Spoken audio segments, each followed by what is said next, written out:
For most, the idea of taking a break from the daily hustle and bustle of society by scheduling time for oneself is a term called self-care. It's a time where you can spend tending to the needs of your body. For me, the beginning of junior year was also the beginning of new responsibilities. And with these new responsibilities came new expectations. Combined with the stresses of just being a teenager, like keeping up my grades, balancing your social life, and the worst of them, how do I talk to this crush? All made life a bit more complicated than I would have liked. At the start of my junior year, I had taken many of these self-care days. I spent time catching up on some much needed sleep, maintaining my hair, or doing my nails. Yet, after so many of those days, I started to realize that this self-care puzzle was incomplete. Even though these self-care days had paused the expectations and stress that I was putting upon myself, they soon enough will return. This time, taking a VIP seat in the back of my mind like they own the place. This time, they would multiply like a disease I could never hope to get rid of. It was almost as if every single self-care day would only stop the problem just to make it worse. Even though my heart longed to escape this insanity, I did not know how. But what I did know is as time slowly went on, this load I was carrying only grew. It became hard to do the simple things. It became harder and harder to get out of bed. It became harder and harder to stay awake in class. It even became hard to look friends in the eye and even joke along with them. I was not myself. I felt like I was somebody in the back of a movie theater being forced to watch an awful movie. Shout out to Masters Knocked, who would catch me in my lowest moments sleeping wherever, whether it be on the grass or even at basketball games. When people would ask me why I slept so much, I would just tell them I was tired or just like the peace. But to be honest, it was neither. I slept so I didn't have to be awake.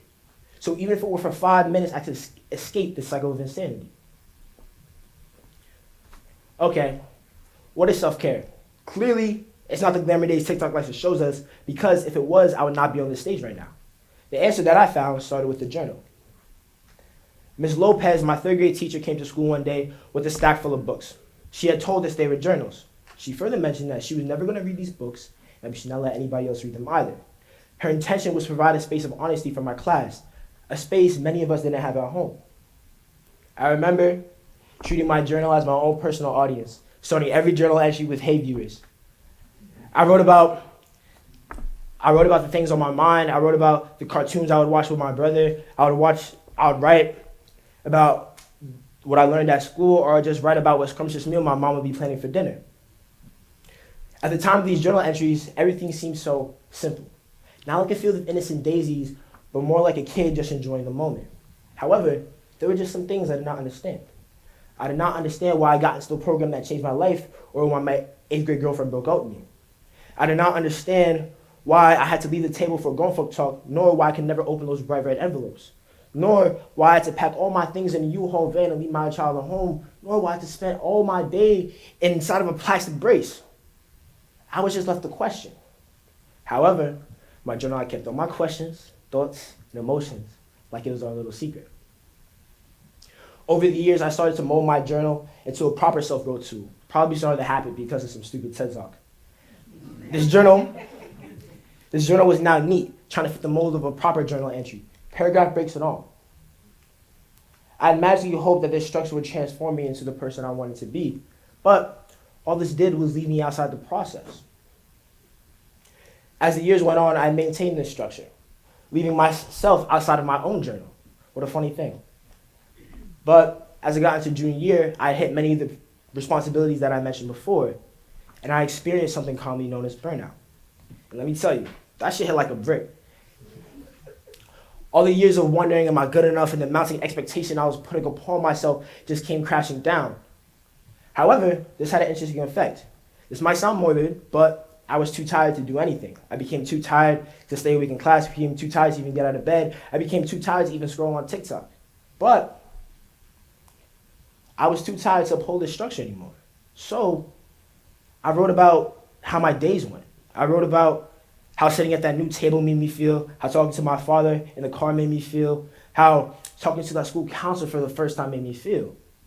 And let me tell you, this experience was freeing. It's been so long since I allowed myself inside my journal, and now I was here again.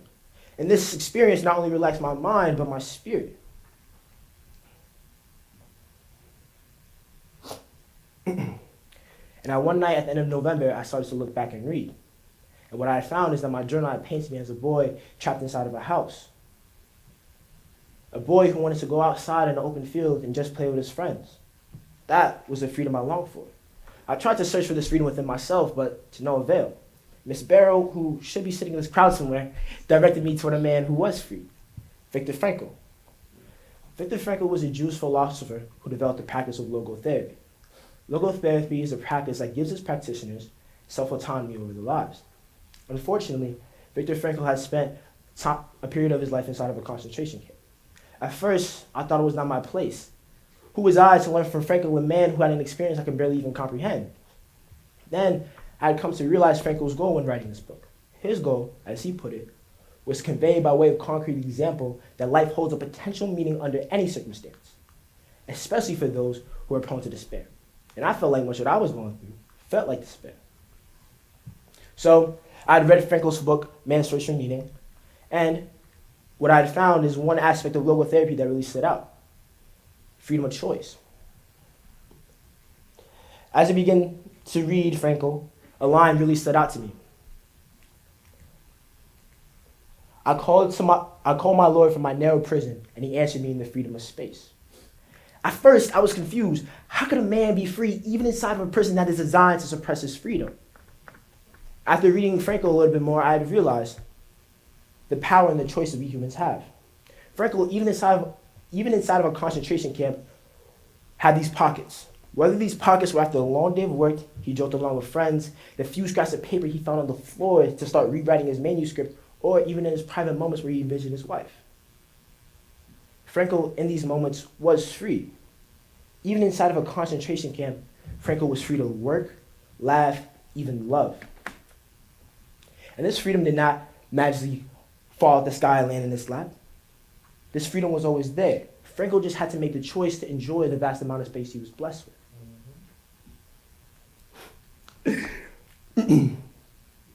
Okay, now I understand freedom, but now I have a choice to make.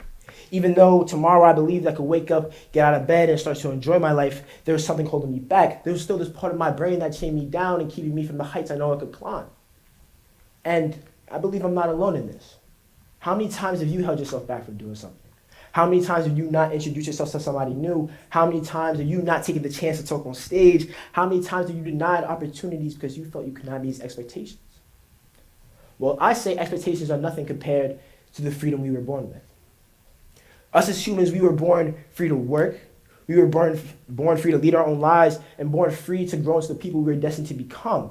But unfortunately, we were born into a society where expectations are placed upon our shoulders, and at one point or another, we start to internalize these expectations as doubt and fear. What doubt and fear do is poison us from the inside out, making us incapable of enjoying the world how we were destined to. The only remedy to this disease is love. To be specific, self-love. If it isn't painfully obvious by now, the way I practice self-love is by way of my journal. Now, my journal is not just a tool, but it's an extension of myself. It is my consciousness in physical form. And here I'm able to see myself in my entirety. Here I'm able to appreciate the person I've become. And the person I've come to appreciate is somebody that I trust to make decisions despite the expectations society has for me. For other people, this love can take many different forms, like meditation, words of affirmation, or just by spending genuine time with themselves. Regardless of the form, it is a space that you create for yourself, where you start to break down the notion that is expectation and start to grow into the person you are meant to become. Okay, how does self-care mold into self-love exactly? Well, self-care is self-love.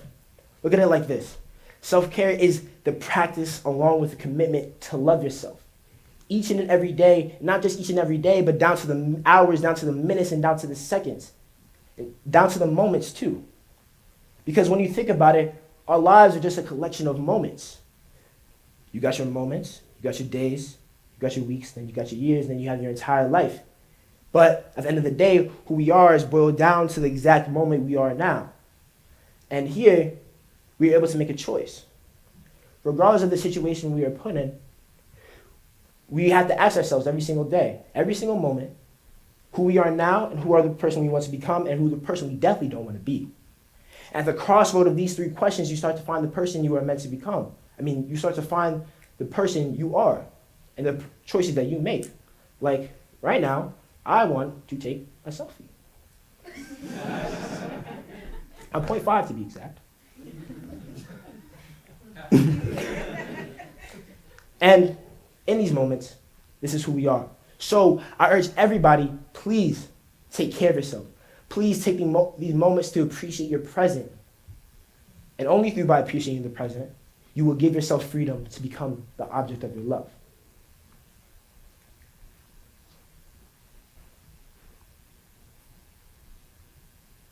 Thank you.